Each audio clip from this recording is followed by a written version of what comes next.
एक छोटी सी बात, एक छोटा सा अभ्यास हमें कहाँ तक पहुँचा सकता है।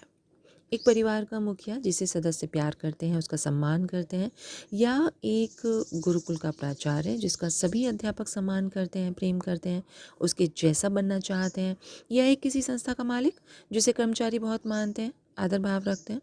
कोई कमी नहीं है, कोई कमी नहीं है आदर की, यूं देखा जाए तो। लेकिन बारीकी से सूक्ष्मता पर जाएं तो दिखेगा कि हम सदस्य उसका जगह जगह अपमान कर रहे होते हैं। कैसे?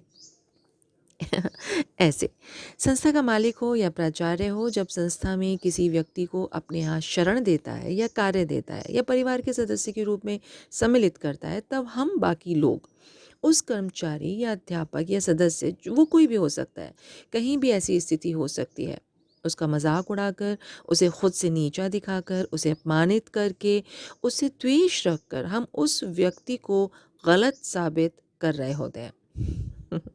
लेकिन वास्तव में हम खुद को बता रहे होते हैं कि जिस मालिक मुखिया के प्रति हम समर्पित प्रेम भक्ति का दावा करते हैं, उसके ही निर्णय को जगह जगह ठोकर से उड़ा रहे हैं।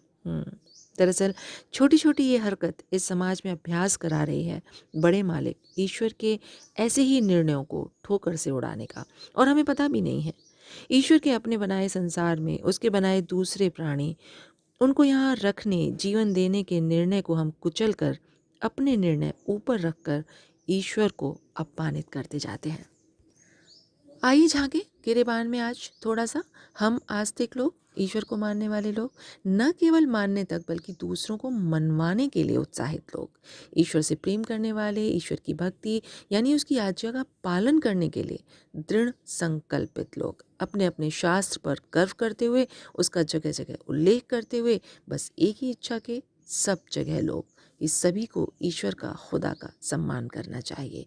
जो आस्तिक है वो तो कम से कम ये इच्छा रखता ही है, ये कहते हुए जानते हुए भी कब और कहाँ से शुरुआत हो जाती है ईश्वर को सम्मान देने की इच्छा के पीछे उसको अपमानित करते जाने की क्रिया। ये एकदम शुरू नहीं होता, बहुत वर्ष पहले से जीवन में अभ्यास चलता है और इतना सहज हो जाता है, इतना रूढ़ हो जाता है कि पता ही नहीं चलता कि हम ही कब ईश्वर को प्रेम करने वाले उसको अपमानित करने लगे। दिनों आपका शुभ, ढेर सारी शुभकामनाओं के साथ आज से दृढ़ संकल्पित होइए कि ईश्वर ने जैसे हमें प्रेम किया, हमें संसार में बनाया, भेजा, दूसरों को भी ऐसे ही बनाया और भेजा है। उनको प्यार देना, उनको सम्मान देना, ईश्वर को ही प्यार और सम्मान देना है। ओम नमस्ते जी।